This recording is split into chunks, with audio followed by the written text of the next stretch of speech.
Hello সবাইকে, আবার চলে এলাম বন্ধন হ্যান্ডিক্রাফটের পক্ষ থেকে আর একটা ভিডিও নিয়ে। এখানে আজকে দেখাচ্ছি টাই চেন। এগুলো প্রতিটাই ক্লে টাই চেন, অ্যাডজাস্টেবল। তোমরা দেখে নাও তোমাদের কার কোনটা পছন্দ হলে হোয়াটসঅ্যাপ যেটা ওপরে দেওয়া আছে সেখানে বলে দিও।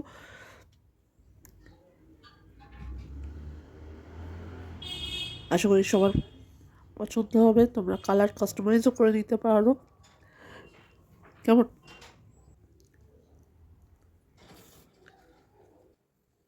এগুলো প্রতিটা জিনিসই মাটির তৈরি আর টোটালি হ্যান্ডক্রাফটেড। পছন্দ হলে আমাকে জানিয়ে দিতে ভুলো না কিন্তু। চলো আজকের মতো আসি, আবার দেখা হবে অন্য ভিডিও। চলো, বাই।